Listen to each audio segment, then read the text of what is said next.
Allez hop, en route pour une visite express au pays des maths. Cet endroit étrange où on croise des graphes hiérarchiques, des pavages semi-périodiques, des polytopes de dimension 4 et même parfois des choses utiles. Pour jeter un œil au paysage, il vous suffit d'un guide, c'est moi, et d'un cerveau en état de marche, ça c'est vous. Imaginez un monde où on pourrait calculer mécaniquement la vérité.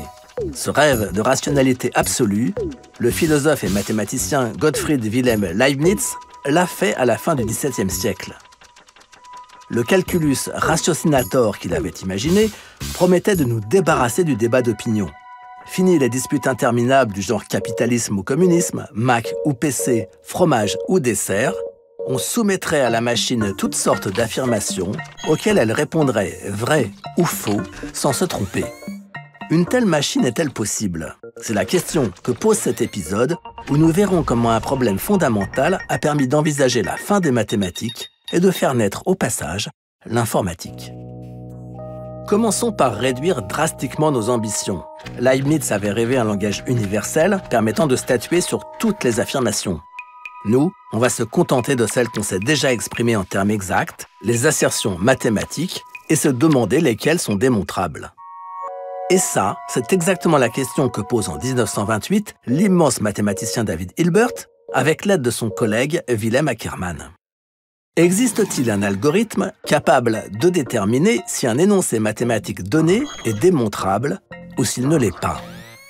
S'il existe, un tel algorithme serait appelé un algorithme de décision. La question de son existence est donc le problème de la décision, l'Entscheidungsproblem en version originale. Pour qui veut, comme Hilbert, rendre plus rigoureux les fondements des mathématiques, résoudre l'Entscheidungsproblem est un objectif majeur qui enverrait à la retraite tous les mathématiciens. Revenons à nos affirmations mathématiques. Il ne s'agit pas de tenter d'en démontrer certaines, mais bien de découvrir une méthode générale pour savoir lesquelles sont démontrables et lesquelles ne le sont pas. Remarquons d'abord qu'il existe un procédé simple pour lister tous les énoncés démontrables. Il suffit d'une machine à écrire et d'un mathématicien infiniment patient qu'on peut remplacer par un robot. On lui demande de taper au hasard tous les textes d'une page possible, puis on recommence avec les textes de 2 pages, puis de 3, et ainsi de suite. Évidemment, la plupart des textes obtenus ne signifient rien, mais certains sont par hasard des morceaux de romans et d'autres des preuves de théorèmes qu'on ajoute alors à notre liste d'assertions démontrables. Le procédé est affreusement lent, mais il a le mérite d'être mécanisable. Avons-nous pour autant résolu l'Entscheidungsproblem? À vrai dire, non. Car notre questionnement concerne un énoncé particulier. Celui-là, par exemple. Si une preuve de cet énoncé apparaît parmi les textes d'une page, ou de 2, ou de 3, nous avons notre réponse.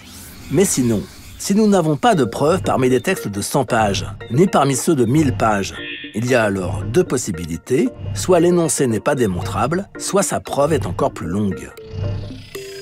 On a obtenu une liste d'énoncés démontrables, mais on ne peut jamais être certain qu'un énoncé donné ne l'est pas. C'est comme attendre un bus sans avoir d'horaire. S'il arrive, ça confirme que l'arrêt était bien desservi, mais s'il n'arrive pas, impossible de conclure quoi que ce soit. Peut-être qu'il passe toutes les 2 heures, peut-être pas du tout, ou peut-être qu'on n'est pas au bon endroit. Au cours des années 30, certains mathématiciens commencent à suspecter qu'il n'existe pas d'algorithme de décision. Ils entreprennent alors de le démontrer, et là, les choses se compliquent. Si la solution avait été positive, on aurait pu la trouver sans faire trop de théorie. On sait reconnaître un algorithme quand on en rencontre un. Mais prouver qu'il n'existe pas d'algorithme de décision oblige à raisonner sur tous les algorithmes, et donc à définir la notion rigoureusement. C'est la base de la théorie du calcul et de l'informatique. Qu'est-ce qu'un algorithme? Et si on reformulait la question? L'algorithme de décision voulu par Hilbert aurait pris en entrée une formule mathématique et aurait retourné en sortie un mot, oui ou non. Mais on peut remplacer oui et non par 1 et 0. Et tant qu'on y est, on peut aussi coder numériquement notre formule de départ. Pour nous qui avons tout numérisé, c'est banal. À l'époque, c'était une nouveauté.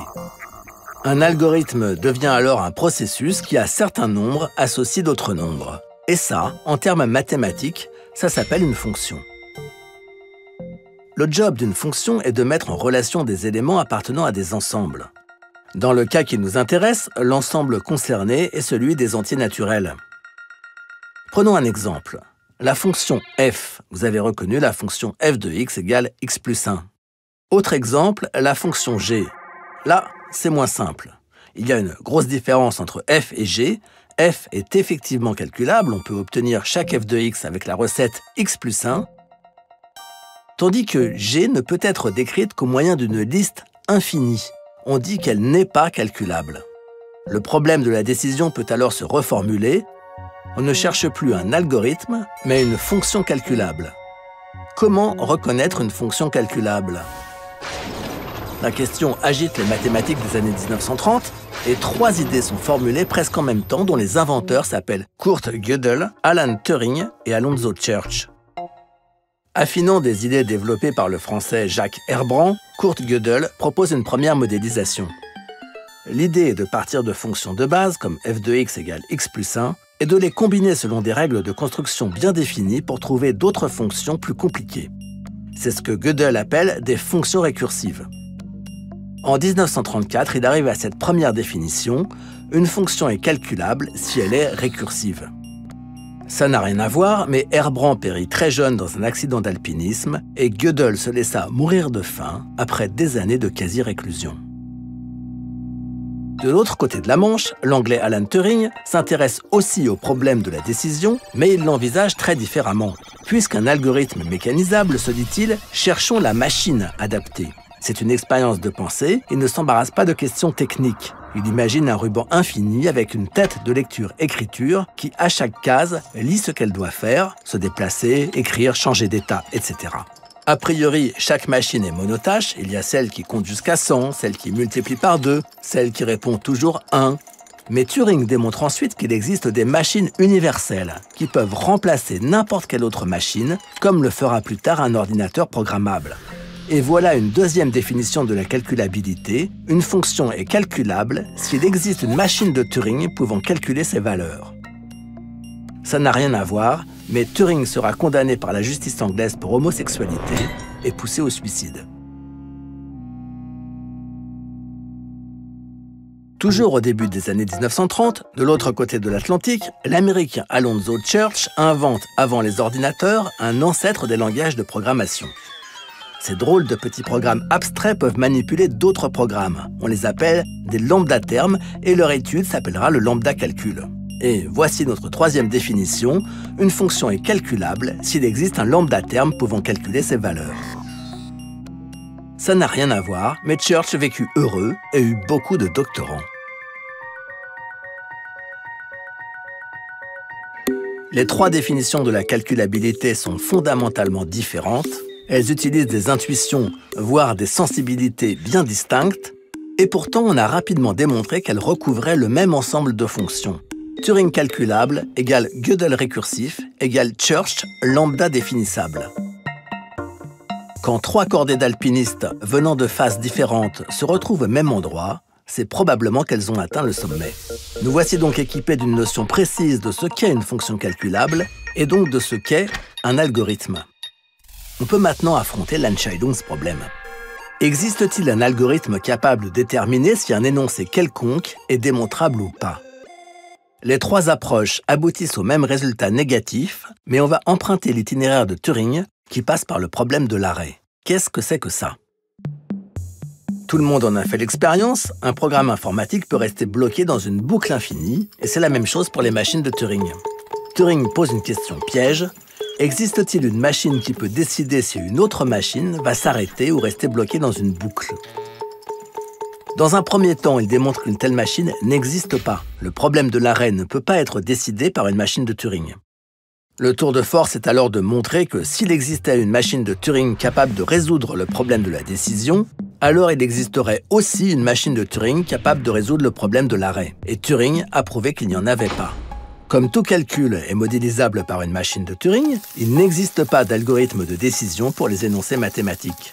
L'Entscheidungsproblem a donc une réponse négative, mais de là, beaucoup de choses positives sont nées, à commencer par la théorie du calcul qui a permis le développement de plein de choses utiles.